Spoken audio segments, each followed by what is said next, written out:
ആരടിയത്? മിണ്ടുന്നില്ലല്ലോ. എടി ആരടി എന്റെ മുണ്ടെടുത്തത്? എടി ആരാണെന്ന്? എടിയല്ല, എടായാ. എടാ. എടായോ? അതാരാ? ഞാനെന്ന് പറഞ്ഞ ഞാനാണ്. ഇന്നലെ ഡോക്ടറില്ലയോ സൈനി? ആഹാ, എന്നാൽ എന്റെ മുണ്ട് ഇങ്ങോട്ടിട്ടെ. നല്ല കാര്യായിപ്പോയി. ഞാൻ കുളിക്കാൻ പകർന്നു വെച്ചതാ. അയ്യോ, ഞാൻ മുണ്ടിപ്പോ ഒത്തു പോയല്ലോ. ഇത് നല്ല കൂത്ത. പിന്നെ ഞാനിപ്പോഴെങ്ങനെ പുറത്തിറങ്ങുന്നേ? അതിനിപ്പോ ഒരു വഴിയുണ്ട്. ഞാനിപ്പോ ശരിയാക്കി തരാം.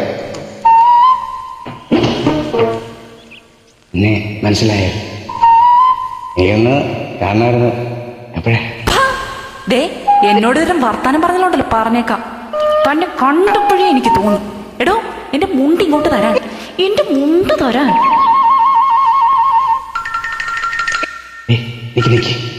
വേറെ ആരും വേണ്ട, നമ്മൾ രണ്ടുപേരും മാത്രം. രാത്രിയോ പകലോ എനിക്ക് എപ്പോഴും ഇച്ചിരി സമയം തന്നാൽ മതി. ഞാനത് വേണ്ട പറ്റി കൈകാര്യം ചെയ്തോളാം. പാട്ടി തല്ലുവിളിത്തരം പറഞ്ഞാലുണ്ടല്ലോ എന്റെ വിധം മാറും. വല്ലോരും ഇപ്പൊ കേട്ടുകൊണ്ട് വന്ന എന്താ വിചാരിക്ക? എടാ, മുണ്ട് തരാൻ. നിങ്ങളുടെ മുണ്ട് മനുഷ്യനോടൊന്നും മുണ്ടാനും സമ്മതിക്കില്ല.